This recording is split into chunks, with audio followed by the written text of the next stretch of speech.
দেখুন, আজকে বিশ্ব পর্যাবরণ দিবস আছে। এই বিশ্ব পর্যাবরণ দিবসে আমাদের প্রধানমন্ত্রী, মুখ্যমন্ত্রী এরা দুজনই এটা নিয়ে বড় একটা ড্রাইভ আছে আমাদের ভারতবর্ষের মধ্যে। পশ্চিমবাংলা আগে তো গাছ কাটা হতো, গাছ লাগানো কোনো ব্যাপার ছিল না, গাছ কাটা ব্যাপার ছিল। তো আমরা গাছ লাগাচ্ছি। হালি শহরে একটা সরকারিভাবে প্রায় 250 গাছ এখানে এখন লাগানো হবে। কিন্তু আমি একটা সাজেশন দিয়েছি, বিগত 5 বছরের মধ্যে কত গাছ কাটা হয়েছে, তাদের সবার নামে কিন্তু কমপ্লেন হয়, কেউ গ্রেফতার হয়নি।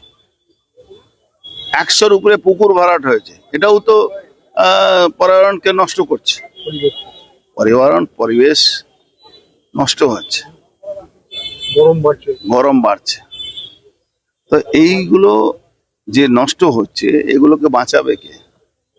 এই ভয়টা না থাকলে কি করে বাঁচবে? গ্রেফতার একটা নোটিশ হয়নি। আমি ডিএফও কে বলেছি ইমিডিয়েট যারা গাছ কাটার সঙ্গে যুক্ত ছিল তাদেরকে গ্রেফতার করতে হবে, এফআইআর করতে হবে। এই ধরনের অপরাধ মাফ করা যায় না, ক্ষমা করা যায় না।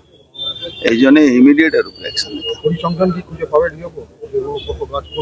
100% কমপ্লেন কেউ না কেউ করেছে। আর একটা সাজেশন দিয়েছি, এসডিও লেভেলে, ডিএম লেভেলে একটা কমিটি করে যারা এই পরিবেশকে ভালোবাসে, ভারসাম্য রাখার জন্য যারা চেষ্টা করে, তাদেরকে একটু টেনে নিয়ে আসতে হবে সমাজের থেকে। যদি ওদেরকে টানা না হবে তাহলে ওরা ভাবে আমাদের কোনো গুরুত্ব নেই।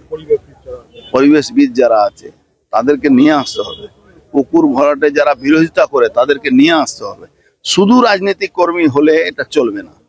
এখানে যে কোনো পার্টি যদি এই ব্যাপারে যদি তারা ভালো লোক হন, যারা চান এইসব বন্ধ হোক, তাদেরকে নিয়ে। আমি একটা এক্সাম্পল দিলাম কি, ভাটপাড়া পৌরসভাতে ইও কমপ্লেন করেছে 25টা পুকুর ভরাট হয়েছে। কাউগাছি ওয়ানে পুরো মানে কত গাছ কাটা হয়েছে ভাবতে পারেন। ব্যারাকপুর বারাসাত রোডে সব গাছ উড়িয়ে দেওয়া হয়েছে, দামি দামি গাছ উড়িয়ে দেওয়া হয়েছে। আপনি ছাড়ুন, এই আমাদের পাশে গৌরীপুর জুট মিলে কত গাছ কেটে বিক্রি করে দেওয়া হয়েছে। এফআইআর হয়েছে, কিন্তু কোনো অ্যাকশন নেই। পুনরুদ্ধার করতেই হবে, হবে না আমি বলছি, করতে হবে। এটা কিন্তু আরে বাবা, গাছ কাটার নিয়ে যে আইন আছে তাতে তো সাজা হয়ে যাবে। হ্যাঁ, কোনো আইনটাকে প্রয়োগই করা হয়নি, কাউকে গ্রেফতারও করা, কার নামে এফআইআর হয়। এমএলএ চেয়ারম্যান যারা ছিলেন তাদের তো বেশিরভাগ ভূমিকা, তাদের বেশি ভূমিকা দেখা যাচ্ছে। ভাই, ওরাই তো পুকুর ভরাটে মালিক, ওরাই তো গাছ কাটা মালিক। ফ্ল্যাটে